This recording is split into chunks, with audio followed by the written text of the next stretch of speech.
Hey there, Rachel here. I wanted to share a wee story with you that I've shared at a recent agency owner roundtable on a couple of my e-commerce agencies.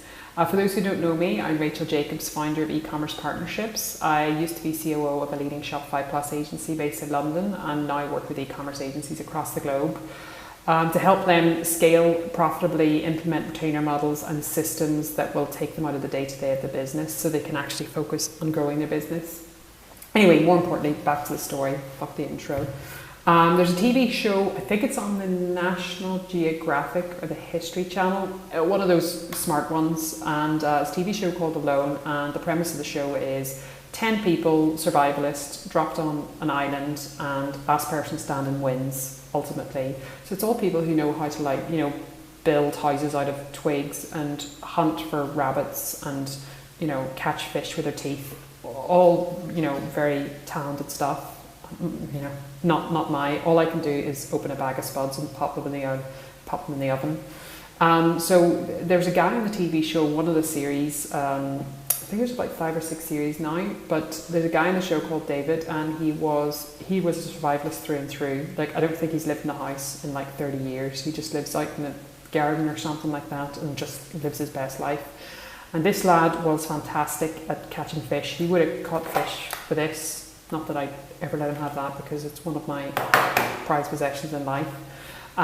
He was just amazing, and he ended up being on a part of the island where there was like a salmon run, or it was like a lake where all the fish ran through it, where they changed direction. Again, it's not my area of expertise, but this lad was class at catching fish, and he obviously knew that the goal to being the last person standing was the food source, because it was so unpredictable, and because obviously the animals know the land.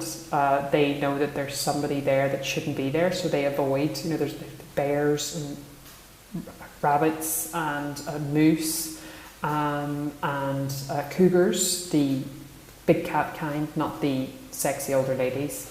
So this lad David then caught a shit ton of fish, just kept catching fish, and he then built himself this gorgeous little smoking oven, which allowed him to smoke the fish and then preserve them. And he obviously was working it out with his calculator, not a real calculator, and it was, he was figuring out that, these fish, I've got 20 fish here, 2 sides of the fish, half a bit of fish every day. Basically he was going to outlive Methuselah, and he was going to be there for 1,000 years based on his calculations. I think you can see where the story is going. Long story short, he got medically evacuated from the island. He was not the last person standing because his body was starting to go into organ failure. He was so malnourished. He looked like somebody from Auschwitz. He was so ill. He was so gaunt. He was passing out mid-sentence when he was recording his little diary videos. It was horrible to watch.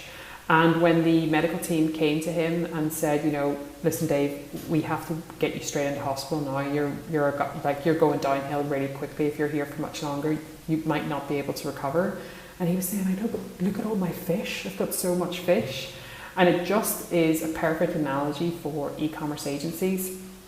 The famine and feast, pun intended, you're welcome, of projects, focusing on so far down the funnel on the project you've got coming in that you're not feasting on the food that you have right in front of you. And when I said feasting on the food, if you've done a good job to get somebody into your funnel and then nurture them, and they actually still like you at the end of the project, that's gold. Like that literally is cold hard cash.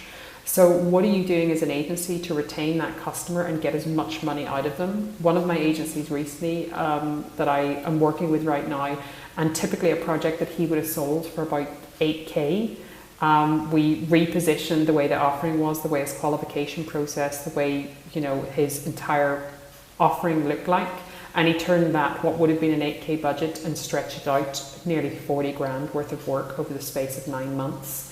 And the client absolutely loved it. He sold paid discovery, retainer, data-driven recommendations, a phased approach, an MVP approach to building a project, all the sexy stuff that clients love and is super profitable for agencies. So anyway, I thought I'd share that wee story. A couple of the agency owners actually asked me to send it to them, so I thought, do you know what, I'll pop it on a video and put it up on LinkedIn.